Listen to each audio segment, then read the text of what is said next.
avant son retour, qu'avons-nous à faire? Amen. Qu'est-ce que nous devons faire aujourd'hui en tant qu'Église? Qu'est-ce que nous devons faire? Nous devons continuer à marcher dans la médiocrité.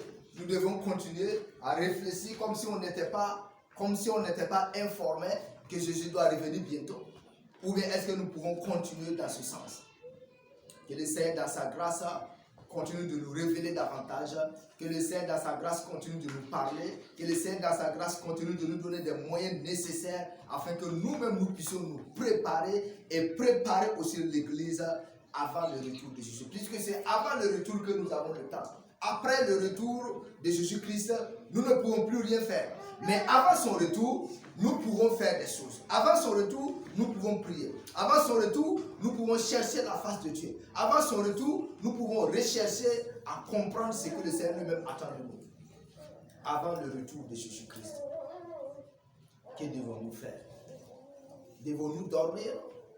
Avant le retour de Jésus-Christ, est-ce que nous devons céder aux choses de ce monde, au détriment du royaume de Dieu? Avant le retour de Jésus, Jésus a dit dans Matthieu 6, 33, il dit: cherchez d'abord le royaume de Dieu et sa justice, et toutes ces choses vous seront données.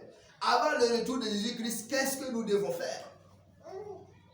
Avant le retour de Jésus-Christ, nous devons travailler pour Dieu. Avant le retour de Jésus-Christ, nous devons bâtir pour Dieu. Avant le retour de Jésus-Christ, nous devons nous préparer en nous sanctifiant, en sanctifiant l'Église par la parole de Dieu. Par la saine parole de Dieu, par la saine doctrine, nous devons sanctifier l'Église. C'est ce qui est très très important pour nous en tant qu'Église. En tant que serviteurs de Dieu, en tant que chrétiens, ce que nous devons faire est de sanctifier et de purifier l'Église et de faire en sorte que la volonté de Dieu soit faite sur la terre comme de la même manière qu'elle est faite au ciel. Selon la prière de Jésus-Christ, que ton rêve vienne, que ta volonté soit faite.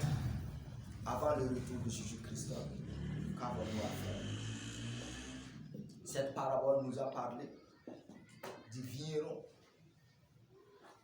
Cette parabole nous a parlé de l'homme qui a planté sa vie. Jésus a donné cette parabole pour nous amener à comprendre ce que Dieu ressent. Pour nous amener à comprendre, pour nous amener à nous mettre à la place de Dieu, pour comprendre, pour savoir que le jugement que Dieu prépare contre le monde, Dieu aura toutes les raisons à faire périr les méchants. Marc chapitre 12, à partir du verset 1er jusqu'au verset 11.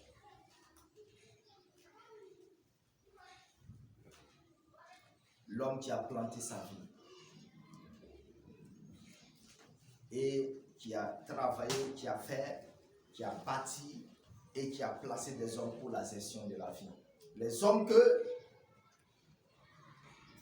Dieu a placés, c'est les rois des nations, c'est les chefs d'État, c'est les députés, c'est les rois. C'est les rois de la terre. C'est ceux-là que Dieu a placés pour gérer sa vie. La vie, c'est le monde. C'est le monde. C'est les hommes, c'est le monde, c'est les nations. Et Dieu a placé des chefs d'État, il a placé des rois, il a placé des ministres, il a placé des députés, il a placé des maires pour gérer ces choses-là.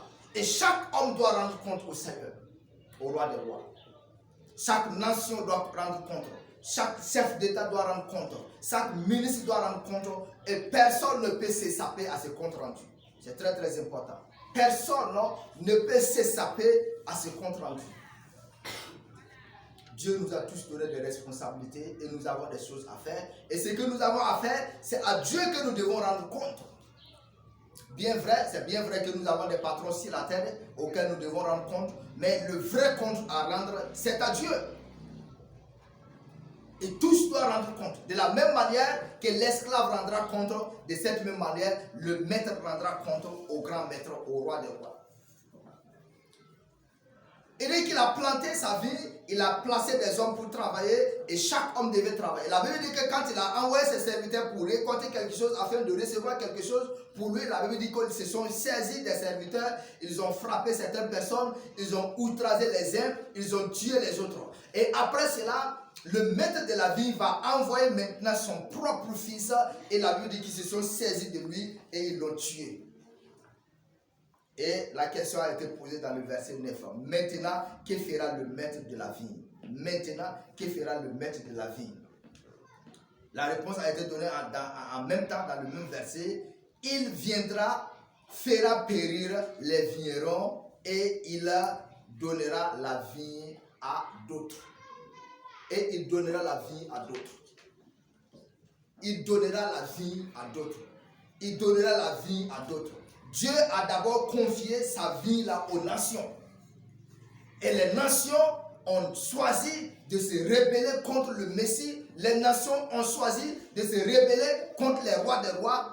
Ils ont choisi de se rebeller contre le Seigneur des Seigneurs. Et la Bible dit que quand le Seigneur reviendra, il les fera périr et il donnera la vie à d'autres. Les autres là, c'est les serviteurs de Dieu. Les autres là, c'est l'église de Dieu. Les autres là, c'est ceux-là qui vont se soumettre pour rendre un compte au Seigneur, au propriétaire, au maître de la vie. C'est ceux-là que Dieu va reconfier. Et pendant le millénium, Dieu fera cette chose-là. Il fera périr les rois de la terre qui se sont rebellés contre sa volonté. En détruisant ses serviteurs, en empêchant ses serviteurs de le servir, en repoussant les hommes de Dieu